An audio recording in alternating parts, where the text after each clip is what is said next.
It's a great day. My name is Shay Brown, the Happy Entrepreneur, and welcome to the Happy Entrepreneur Show, the #1 business development and revenue-focused late-night show in the country where we are on a mission. And our mission really is to inspire. Our mission is to empower. And our mission is to provide you, the entrepreneur, with all of the resources that are necessary to execute that big vision you have for the people you will call the servant. On this episode, we have the one and only Shenita Yell. She's in the building from Houston, Texas. What's going on, Shenita? How are you? Hey, everybody. I'm so excited and so glad to be here with you today. We're so glad to have you here as well. And I know we were talking about how your past can hold you hostage, but I have a question first, which is, it's probably the elephant in the room, but why do folks allow their past, or why do folks allow their past to hold them hostage? I know it's a big question, but just from your view of the world, we're all curious. A lot of it has to do with fear. They're scared to move past it. They hide. Speaking for myself, I hid behind my past because number one, I didn't want anybody to know what I was going through. I thought maybe if I move forward and if they see me, they would be able to look at me and tell and see what I was actually dealing with, what was actually going on behind the scenes. And so a lot of it is out of fear, or if they move beyond it. A lot of times we try to move beyond it and people won't let us move beyond it. They won't allow us to. They keep bringing up the past and what things used to be, how they were back in the day. And so a lot of times people, they're just afraid. They're just afraid to do so. And as you were saying that, let's talk to two different folks, by the way. Let's talk to the individuals that are allowing people to hold them back. So they've kind of moved forward, but for whatever reason, it seems like they're letting folks kind of bring it up and hold them back. Number one, what can they do, if anything? I'm reminded often especially around folks I've known for a number of years, the Shay Brown, there was the Shay Brown. I mean, I was a young man once upon a time, by the way, and I'm not proud of everything I've done, but I'm grateful for where I'm at. So two-part question. Let me just get right to the point. Number one, what do you say to the person who says, man, people always bring that up? Shenita, how do you handle that when these people you know for years and some of them are family and you're trying to move beyond that person? What do you say to that person right now? And then, ladies and gentlemen, she didn't give me any questions, so she said, hey, Shay, we can just have a frank conversation. So I thought you might want to know. Absolutely. I am actually excited now when people ask about my past, because it gives me the opportunity to show them where God has brought me from, what God has delivered me from, what God has brought me through. So I'm excited when this question comes up now. I'll be looking forward to these questions now. And so I spent a lot of time on self-development so that I wouldn't allow people to hold me to my past. And so when they ask those questions now, I'm just too excited to even answer. I love that. And then this might be a little more in-depth question, but I am curious. What about the person that says, I'm having a hard time getting over it mentally? They can still see things. And I realize some of it may be trauma. Some of it may be things they caused. Some of it may be bad decisions. Some of mine were just bad decisions. I knew better and just made a bad decision. Okay. And I know some of you couldn't control the situation you was in the past, and that's hold you back. So two-part question. Number one, from a mindset perspective, what do you say? What do you suggest? What are 1, 2, or 3 things they can do to get it past the mindset area? What would you say that person is listening, is tuning in and leaning forward now? What they would need to do is they've got to, first of all, it's a choice. You make a choice. You choose to live through your situation. A lot of people is in a state of brokenness. I know at one time I was in a state of brokenness and I had to make a choice. I had to make the choice to live through my brokenness. And so it's just a matter of making a choice. And sometimes that's hard to do. And so when it was hard for me to do, what I would do is when I'm down and out, when I'm in my darkest hour, what I would do was I was focused on someone else and their issues. So someone else is having a problem, I would do what I could to bless that person. I would do whatever I could to help that person. And so I'm so busy focusing on others and trying to help them out of their situations, out of their dark places, till I'm no longer focused on mine. To mine at that point don't even matter. And so the more you do that, the more you help others, you forget about your situations. situations. And so before you know it, you don't even think about that dark moment anymore. Spot on, by the way. There are folks that are listening, by the way, and I'm so glad you and I connected.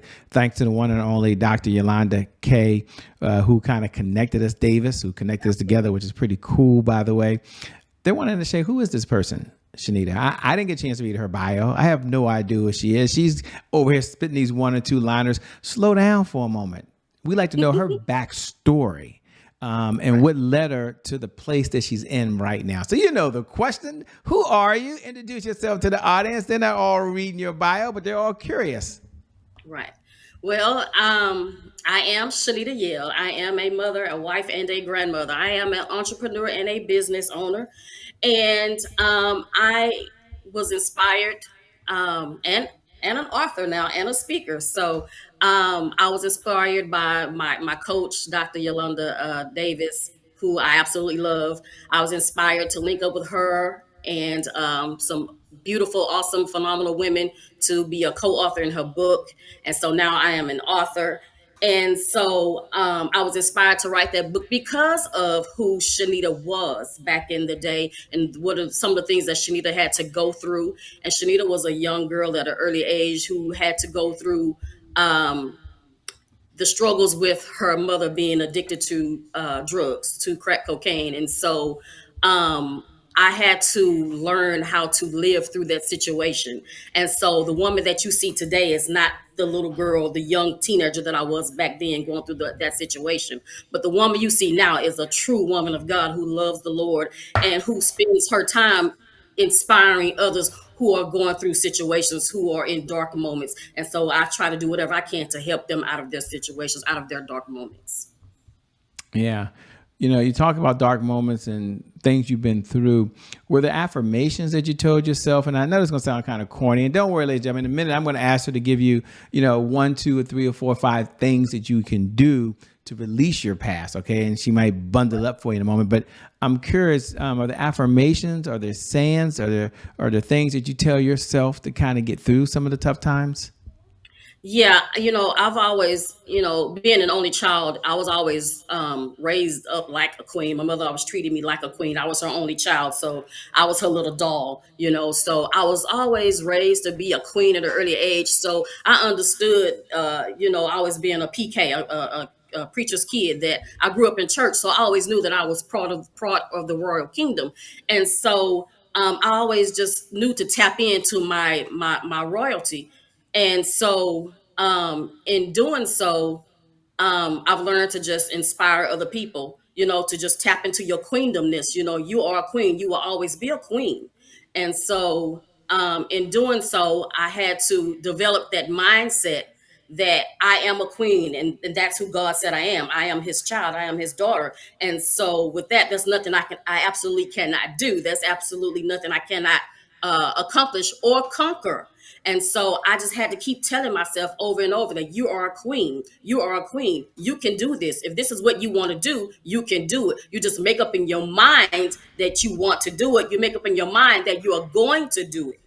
And you start doing it. And so your body will start aligning. Your actions will start aligning with what you're putting into the atmosphere and what you're saying. And so you just keep telling yourself, whatever you want for yourself, you just keep telling that to yourself over and over and over. And you will see that your actions will start aligning with that. We both have something in common, both PK kids. I got in a lot of trouble. You didn't. So, I'm really, really excited for you, by the way. Thank you. Oh, but I got it right. I finally got it right, ladies and gentlemen. I finally got it right. That's the good news. As I'm listening to you, I love how you talked about the fact that you had to remind yourself that you're a queen. And to the person out there that's right now that's is doing really, really well, but they want to do better. They want to get to the next level. What's 1 or 2 things you suggest? Like, okay, I got to here where I'm feeling good, but how do I get that second gear to take me to the next level? Or maybe I can do with some of the things you've done. If they want to step into entrepreneurship, they can do that. If they want to step into learning how to do badminton, they can do that. If they want to step into learning how to grow a garden, they can do that. What is the difference between where they are now and getting to that next step? What's 1, 2, or 3 things you would recommend so they can kick that gear in now that they believe, because they believe all they want to believe, but now they got to take some action? What's the next step, do you It's, think? it's all about your drive, because if you want something, we can say we want something, but how bad do you want it? Do you really want it? Because if you really want it, then you're going to start making the necessary preparations to get it. And so, what I tell a lot of people is, I tell them to get a piece of paper and write down. First of all, write down your goals, your immediate goals, and your long term goals, and then underneath each of those goals, write down what are things you can do, steps you can take to get to those goals. And so, and as you start accomplishing those goals, you just check them off. So you have to have steps. There are preparations you need to make to get to those goals. And if you really want those goals, if you really reach what you say you want to do, you can do it. But just sit down, pen and paper, simple as that, pen and paper, or your computer or whatever, and just write down, put it in print, put it in black and white, put it out there, what you want to do, and then the steps that you need to take to get there. And if you have to do some research to find out what those steps are, then you do that. And then once you write it all down, then you give it to somebody, or you let somebody else know. You tell somebody else, because once you put it out there and once you speak it, then you need somebody that's going to hold you accountable. You need an accountability partner, maybe somebody can hold you accountable to make sure that you're doing what you say you need to do. And what do you look for when you look for inside of an accountability person? I mean, there's two type of individuals. Sometimes people come to you and say, "Hey, will you be my accountability partner?" And so, what should I look for when someone asks me to be their accountability partner? And then I like for you to spin all the way to the other side and say, and this is what you should look for when you want someone to be your accountability partner. Does that make sense? Because that's kind of thrown around a lot. And I know it can mean different things to different people. Right. Well, I try to give what I expect. So for me, accountability, it works both ways for the giver and the receiver. I want an accountability partner that's going to make sure that I stick to what I say I'm going to stick to.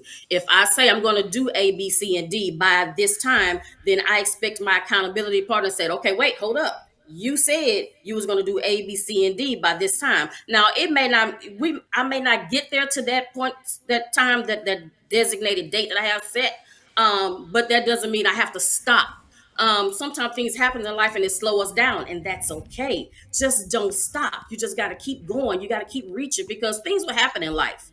Things will happen that will cause our timeline to slow down. Sometimes things will happen that cause it to speed up. Whatever it is, don't worry about the timing. The point is, just keep going. As long as you're making steps and you're making preparations, you just keep going. And I need somebody that's going to always be in my corner and say, "Hey, girl, keep going. You're doing well. I see what you're doing. Keep moving. Keep pushing. Don't stop. You had a little hiccup, but that's okay. Just keep on going. Just keep on doing. Keep on moving forward." And so, if I'm an accountability partner for somebody, I'm going to do the same thing for them. Whatever they do for me, I'm expecting the same thing. I'm going to give them the same back. If you tell me this is what you want to do, I'm going to make sure I stay on you and say, "Hey, girl, wait a minute. You said." And how do you find yourself avoiding judgment? Because I know sometimes it's easy to judge the other person when they don't do what they say they're going to do a couple of times. It can be frustrating, when that happens. How do you do it in a non-judgmental way when the other person may not be doing some of the things they should be doing? It's just a matter of a conversation, and visit that conversation again that you had in the beginning, and because maybe their goals have changed, maybe the goals have switched up. And so just revisit the conversation. So, when we first talked about it, you said you wanted to do A, B, C, and D. Or do you still want to do that? Because I've noticed that maybe you kind of slacked up a little bit, or you slowed up a little bit, or maybe you're going in a slightly different direction. So enlighten me and help me. If I'm your accountability partner, help me out here. Are we still going in the same direction? If not, then let me know so we can switch it up. But I need to know, if you really want what you say you want, let's do this, and we can definitely do this. And there's no judgment. No one can judge anybody. I wouldn't dare judge anybody, because I've been through some things and done some things, and I would expect for people not to do the same. Now, people are not perfect. They will do that, and that's okay. I'm strong enough in myself that if somebody judge me, it's okay. I overlook them, because I know they don't have a heaven or hell to put me in. So that won't even bother me. I love it. That leads us to a great segment we have here that we do. That's called "Today is My January 1st." Now, today is our January 1st. For those folks that wait to every night 11 p.m. Eastern Standard Time, you love to say those magical words. Today is my January 1st. Doesn't that sound so good? By that's so encouraging. For those folks that are wondering, what is Shay talking about? Today is my January 1st represents our personal mantra to Happy Entrepreneur Show. It represents a fresh start. It represents a do-over. It means the past, no matter how dark and gloomy that past is or how bright and sunny that past is, the past no longer equals your future. And so my question for Shenita on the other side is two parts. When you hear those words, today is my January 1st. What do you hear? What do you hear? What do you hear? And number two, what was another time there was a setback in your life and how did you bounce back from it? Today is my January 1st. To me means a breath of fresh air. I can exhale, I can sigh and say, okay, let's start over. Let's do this again. Yeah, I messed up. I didn't do that right. I didn't like how that went. But now, just like God gives us second chances, a chance after chance after chance, I have another chance to start all over. And so let's get it together and let's get it right. January 1st happened more than once. We have to do overs all the time. But you need to know that you can do that and it's okay to do that. So your January 1 might be today, but I might need another January 1 2 months from now.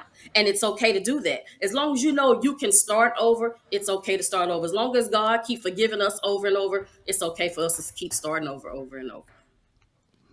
I And love the it. You can second part of start the question over. was, And the second question, what was the time that's happened in your life?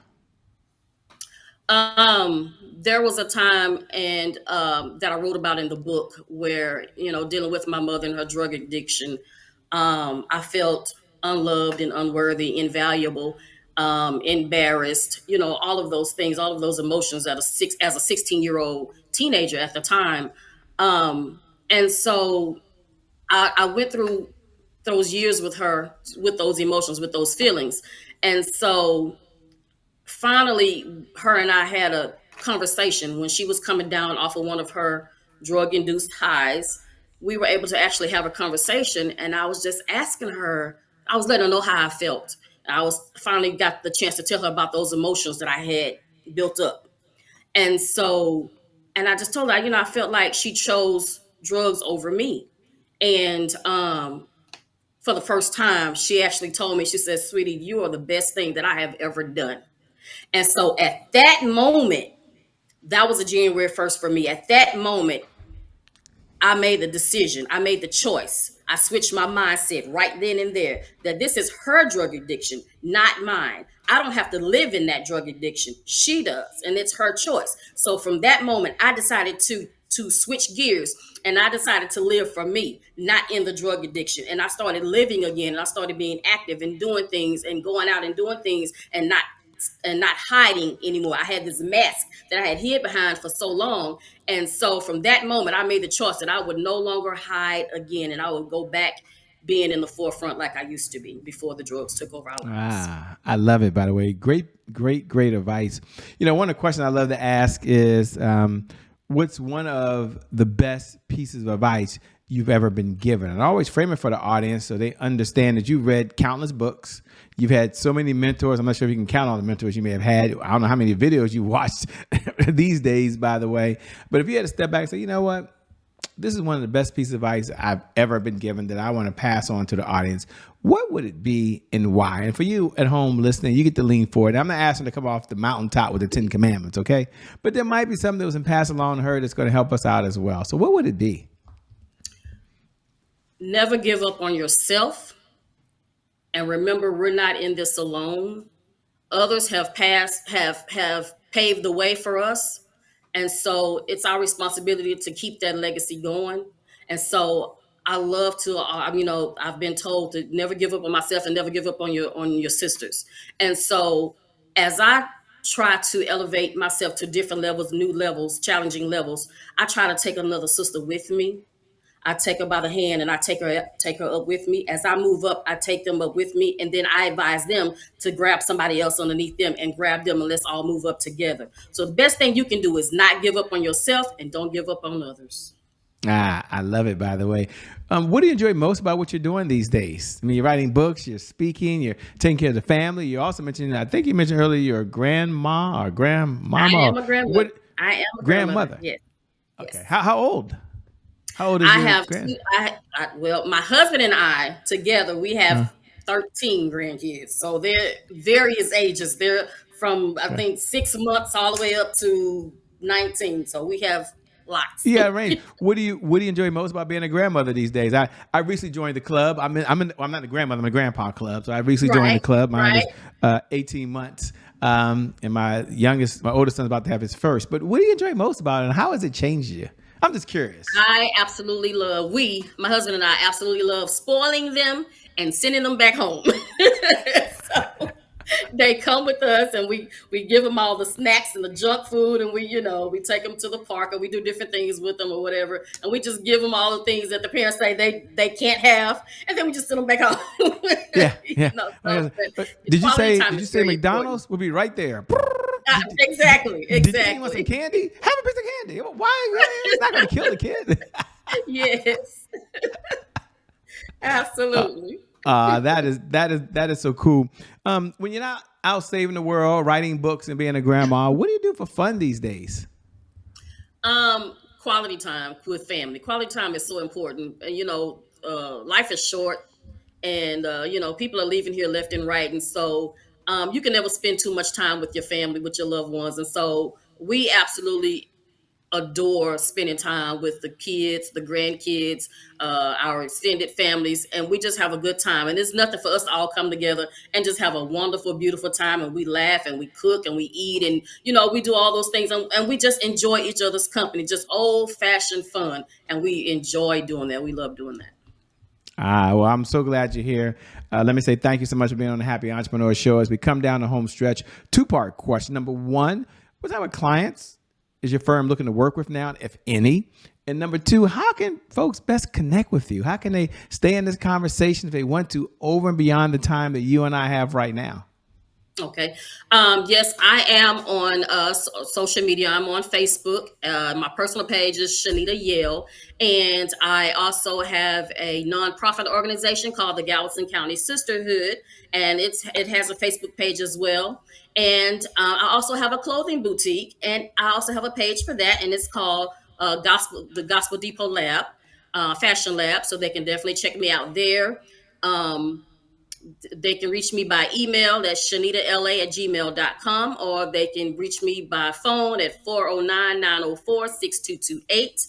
And like I said, I am a brand new author, co-author in this book, absolutely beautiful. So they can actually go to my Facebook page and to see how to purchase that book if they like to do so. But I got a lot of things going on, doing a lot of things. We're getting into life coaching, doing some things like that, getting ready to drop a master class, a lot of things that's going on right now. So God is really good, and we're so excited about what he's doing in our lives right now. So you're just a bad mamma jamma. Is that what you're saying? Hey, You're just doing the doggone I'm thing. trying to do some things, right? Well, I told my say husband I was first. going to retire him. So I love that. Love that. Let me say first, thanks so much for being on the Happy Entrepreneur Show. We appreciate it. Shout out to Dr. Yolanda K. Adams for connecting us in Hidden Figures. Yes. Thank you. thank you so much. And thank you. Thank you to viewers. Thank you for tuning in. Without you, there is no show. So we never That's get tired right. of remind you every night at 11 p.m. Eastern Standard Time that you're special, that you're unique, that you're an incredible human being doing some amazing things in the world. And no matter what's going on in your life, today, I believe, is your January 1st. And because of just that one reason alone, I believe your best is still yet to come. Your best is yet to come. Your best is yet to come. With that being said, my name hasn't changed. It's still Che Brown, the Happy Entrepreneur. Make it a great day, everyone. We out of here. Peace. So long. So long, Shenita. Bye-bye. Bye. Thank you.